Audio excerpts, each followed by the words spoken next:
I don't think anybody's told them that donkeys are sentient, that they have lives that matter to them, that they feel pain. They're very intelligent and they're very cautious.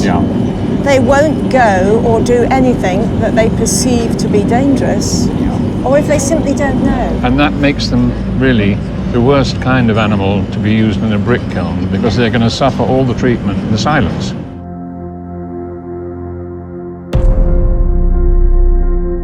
We've returned to the brick kilns in the Al Giza Desert in Egypt.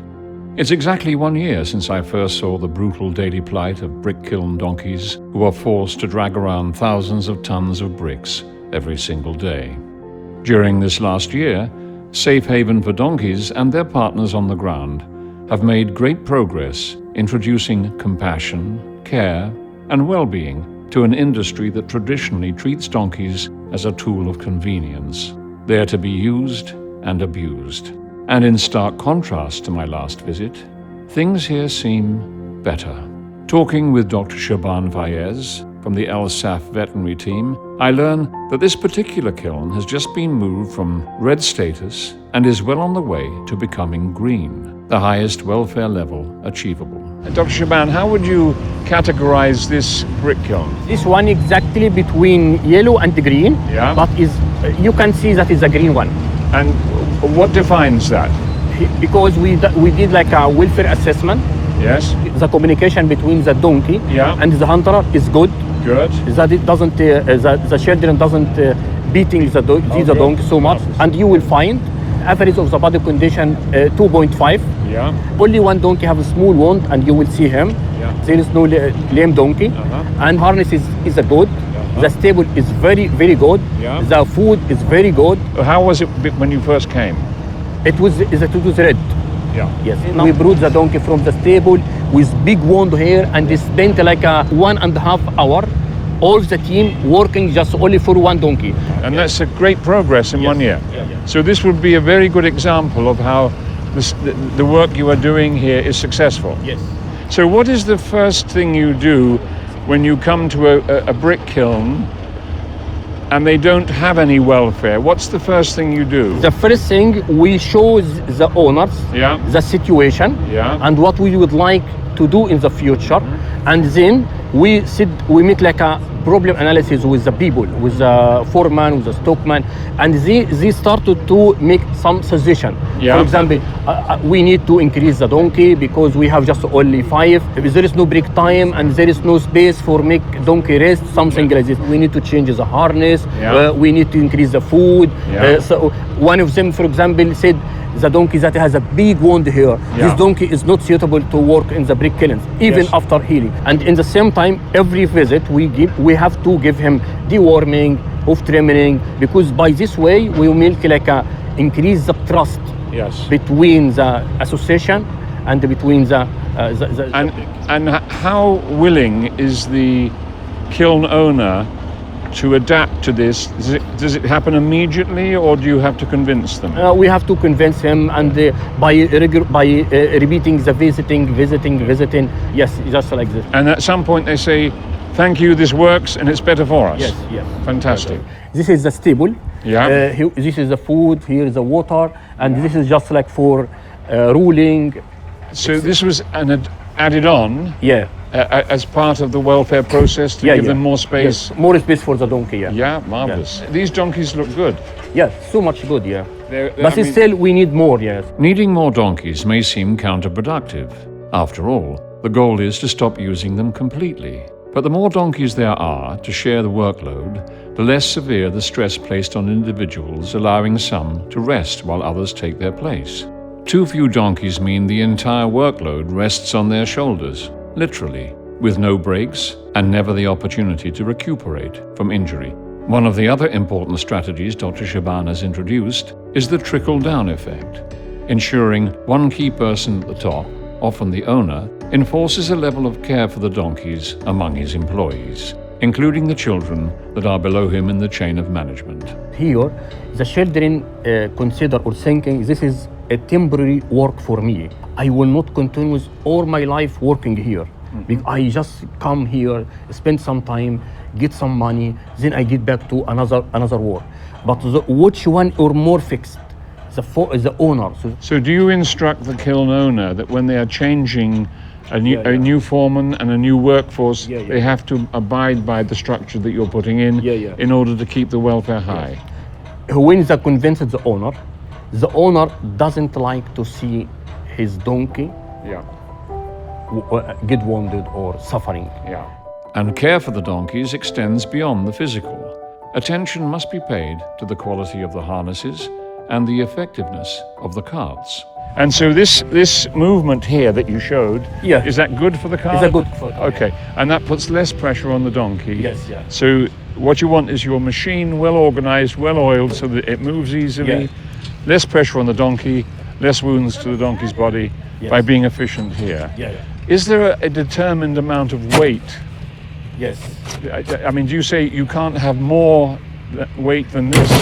It's just like 1,200 kilo. That's a lot. Yes, a lot, In context, that's the equivalent of one donkey pulling a small to mid-sized car hundreds of times per day, every day of the week. A load that's 10 times his own body weight. But the overarching question is, why use donkeys at all? Surely the key to all of this is to mechanize the process and remove the donkey altogether. From inside a kiln being loaded, I spoke with Andy Foxcroft, CEO of Safe Haven for Donkeys, to understand the reality of automating the process. Here we really understand why donkeys are used for this work. Can you explain that to me? You'll see the entrances. The size of the entrance is very small. That's because they brick them up prior to firing. So obviously a small entrance is good for bricking up, but it's also good for losing heat. Yes, of course. So donkeys are perfect for bringing the bricks in through a very small, narrow space. It's easy to maneuver the donkey back out and turn it around now. And that's one of the big restrictions in terms of automation at the moment. It is, but if you think about it, it would be quite possible if you had a small enough vehicle to reverse it. Absolutely, yes, absolutely. There's no reason why you can't do that. So it's trying to find an alternative that will work. The alternatives that they've tried to date have not worked. I mean, I think a small tractor, four-wheeled tractor that's got good traction, I think would be suitable, especially if they could reverse in. And I always think about at the airport when you've got a massive plane on the runway that's pushed back by a relatively small machine. Indeed, absolutely. So I'm thinking something like that, that could be reversed in. Indeed, But again, it's about availability of that sort of machine in the country. Fuel costs, very, very high. If it's solar panel, it's availability of solar and maintenance of solar. All the tractors here are maintained on site by mechanics. They have mechanics in each kiln because there's so much machinery. Indeed, absolutely. And then I got to see firsthand the reason donkeys are used. Choreography in a very small space between the handler, cart, brick stackers, and donkey, showcasing this basic, efficient, and predictable process for offloading brick carts. One more.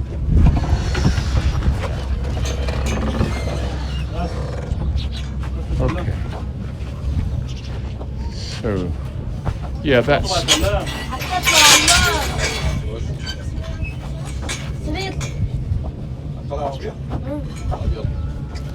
He wants to get out. He wants to take that with him, though, doesn't he? You would have thought so. Oh, he's going to hitch it.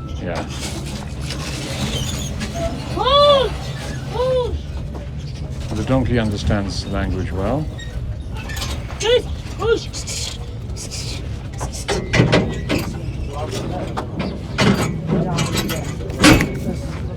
So you can see it's primitive but efficient. Absolutely.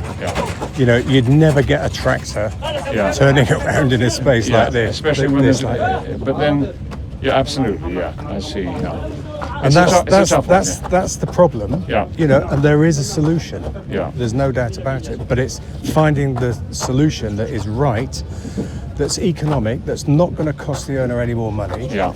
That's the big issue. Yeah.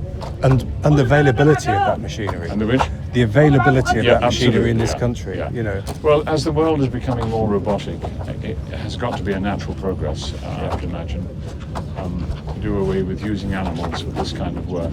Yeah. I mean, because it is punishing. But we need to talk about alternatives. You know, there's a huge resistance to alternatives because they've tried and failed before. So we've got to overcome a mentality that's very much against alternatives. What we need to understand is why it failed before. Yeah, exactly. And why the costs were so high. Because I think with solar, it must be cheaper now to run something like this. But it's running, it's maintaining. Maintenance, yeah. You know, are the skills here to maintain? Yeah, absolutely. Yeah. You know, it'll need constant cleaning. Not that's an issue, but Yeah. I think the maintenance is a significant factor. Indeed, yeah. You have to think about the cost-benefit analysis because if this machine will have a price and also maintenance and is a full and who is going to drive this machine, everything that like this.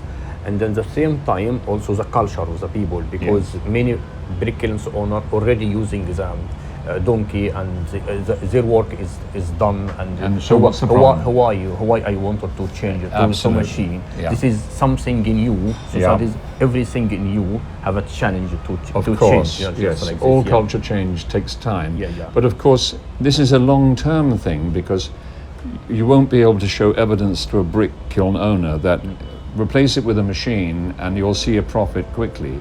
It's like a 5-year term, this. Yes, of course. Yeah. Simple and inexpensive innovation is also being introduced to the brick kilns to ease the donkeys' lives, and I was shown one such improvement that was basic but immediately effective. So what's happening here is the kiln owner is, you know, this is again advice from Shaban. Yeah. What they're doing is they're changing the incline. So at the moment, if you look over there, the incline is downwards away from the kiln. Going up to the kiln. So the donkey has got to pull a cart uphill. Yeah. So what he's doing is he's using all these bricks to change the incline, the other, and actually turn it the other way, so that it's dropping down towards the kiln. So when the donkey has the heavy load, he has an easier path. Absolutely. When there's an empty load, uphill. Well, that's a wonderful, and that's again initiated by Dr. Shaban and Safe Haven for Donkeys. Absolutely, and you know, like I said, I mean, it's costing the owner a lot of money, but it will impact on really positively on the donkeys. It will reduce the harness wears. Yeah, and that will also impact on the leg strains and the speed of which the bricks will be delivered. Yeah, I mean, it's only a slight incline, but it's enough to take the strain off the legs. Marvellous. And legs, hooves, one of the biggest problems we find in the kilns. Yeah. And it's for that reason. Well, I think it's again a wonderful example of the brick kiln owners responding to the welfare you're introducing. It's fantastic. It is. It's superb. I mean, it really is positive. I mean, I visited this kiln in 2023. This was my first kiln I'd ever visited in Egypt. Yeah. And it was red, and the transformation in just over 12 months is superb. Wonderful. That's amazing. It's fantastic. With the harness being so critical to comfort and injury prevention, it was remarkable to meet one man from the local village, Saeed, who had taught himself to create and repair harnesses. Not only has this created regular work for him, but he's become a quick and easy resource for the kilns as they move towards animal compassion. Placing these abilities into the hands of local people maximizes the chances they will be used longer term. It was evident from my previous visits that one of the most problematic parts for the donkey, and a constant source of pain, injury and disease, are the hoofs. The torque required to begin moving a 1-ton trolley becomes concentrated in the hoof, the stresses causing significant and painful distress and delamination.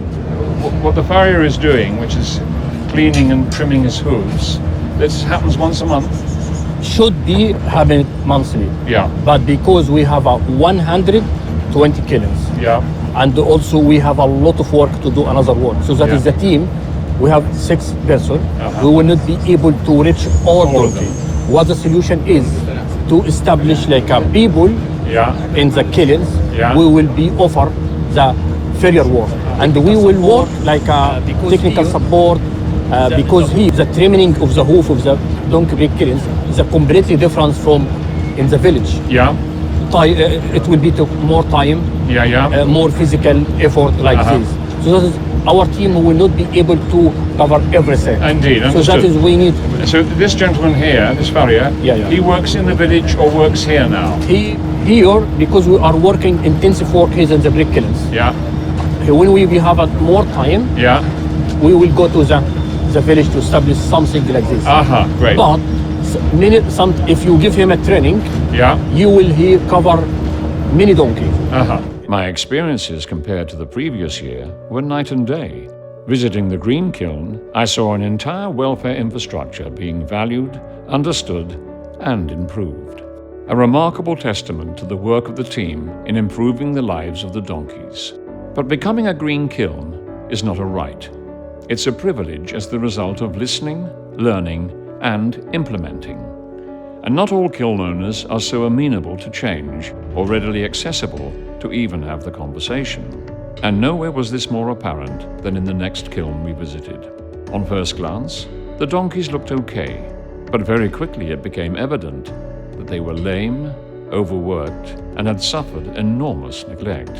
And once their harnesses were removed for the team's health check, the true scale of injury and abuse became shockingly evident. Just outline why this is so severely red. Okay, so I mean, the harness wounds straight away are evident. And actually, harness wounds, stroke beating wounds. So, and we've already witnessed kids beating them. Not randomly, but just. But it's this kind of random when they don't have to. Exactly. So that's one of the issues. Also, this donkey in front of us, this white donkey, I would say is slightly underweight. It's probably a body score of 2. Which isn't brilliant, because if you've got an underweight donkey, then that leads to harness wounds quite easily. The other thing is there's a lot of lameness here as well. So we just saw one huge cart being pulled by a very lame donkey. And that's going to affect its gait. How long can a lame donkey work before it finally can't walk anymore? Well, at some point it's not going to be able to pull the cart, so it's going to have to be laid off. But what they're doing by using that donkey whilst it is lame is they're making the lameness worse. Because it'll turn into something far more severe than it may have at the moment. One particular problem we have in the brick kilns, which is around keratomas, which is the front part of the forelegs, which the hooves, which become damaged. And that's causing a huge amount of lameness, and it's because of bad trimming and the huge weights that they're pulling. So farrier is really important to keep the feet in tip-top condition, and that will reduce lameness. And to keep them in tip-top condition means that a farrier needs to attend to them once a month. Is that right? In this environment, yes. So it's lameness, there's harness wounds, and there's evident beating. And so stabling. The stabling is appalling. It's terrible. I mean, so what it was the clear. Quality of the water. It's horrible. And what was very clear from the green zone that we were in, where they had a wonderfully clear trough of water with a clear flow of water coming in when they need it, and there it's in buckets and it's just dark and salty, isn't it? Yeah, that's right. Well, that's the water that's come out of the ground, which they use for making bricks, which is very it's high sodium levels. Exactly. So it's not the best water. So I mean, there are all sorts of contributing factors here as to why this kiln is a red kiln. But I think the other major problem here is in terms of bringing the standard up is the management of the kiln. So they can't agree between themselves what needs to be done. But it's quite clear for us to see coming in here, they've got a lot of donkey downtime because they're not looking after their donkeys properly.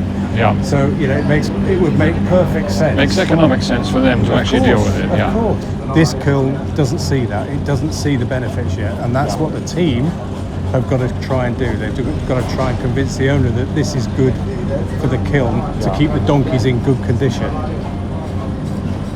What I found quite amazing was how still, composed, and seemingly unaffected this donkey was while his raw wounds were cleaned and treated. Not just that, but the thought of him pulling endless cartloads of bricks as his harness eroded skin down to the muscle seemed like a nightmare. All that pain and no reprieve whatsoever. Anna Harrison, specialist donkey vet consulting for Safe Haven, gave me an insight into the psyche of donkeys and the reasons for their remarkable stoicism. Well, we've got severely lame donkeys, we've got donkeys in poor body condition. I feel the people here aren't really understanding the donkeys, they're just using them as a tool. Yeah. And the housing that we went in to see was pretty horrible. Yes. I would rather sleep on the streets than sleep in there. Yeah. I don't think anybody's told them that donkeys are sentient, that they have lives that matter to them, that they feel pain, and just because they don't respond to pain in the dramatic way they might have seen a horse respond or a dog. Yeah. You know, a dog will turn around and bite you. Absolutely. A horse will turn around and kick you. And so will a mule, of course. Absolutely, but a donkey will just stand there and take it. Donkeys are understood to be stubborn when they're not really, are they? Totally not stubborn. They're very intelligent and they're very cautious. Yeah. They won't go or do anything that they perceive to be dangerous, or if they simply don't know. And that makes them really the worst kind of animal to be used in a brick kiln, because they're going to suffer all the treatment in the silence. Absolutely. Although I have to say, because they're so intelligent, as you've seen, once they know their job, they are flying up and down, carrying ridiculous weights, but with no head collar, no bridle. They're doing it all on their own. So they're so compliant. In fact, they don't need anyone giving them a bash with it. Absolutely. And they don't need any control because they are so intelligent. They'll just get on with it and make their handler a friend rather than an aggressor. Exactly. Yeah. And if you can be a friend, what a wonderful partnership. Absolutely. Safe Haven for Donkeys with Dr. Shaban and his team are working as hard as possible to bring every kiln in the region up to the green standard.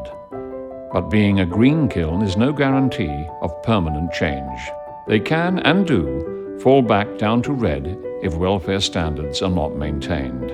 And for that to really take effect, there is only one sure way forward: education.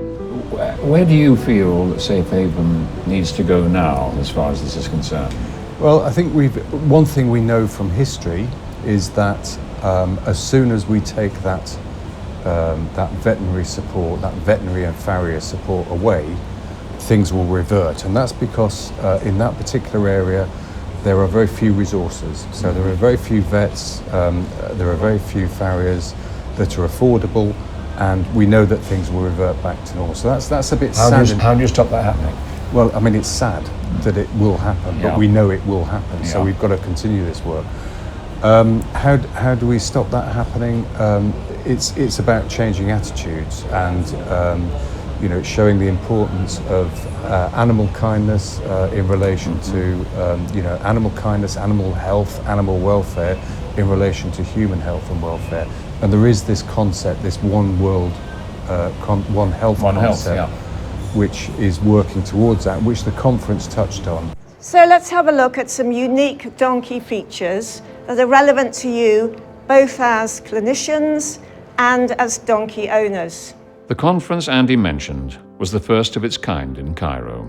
Introduced by Eslam Yassin from the El Giza Foundation, it's a touch point for everyone involved in the brick kiln industry, from animal welfare organizations, vets, and brick kiln owners themselves. Well, yes, the first time in El Giza Foundation, we did a first conference specific for animals, specifically for equine animals. Yeah.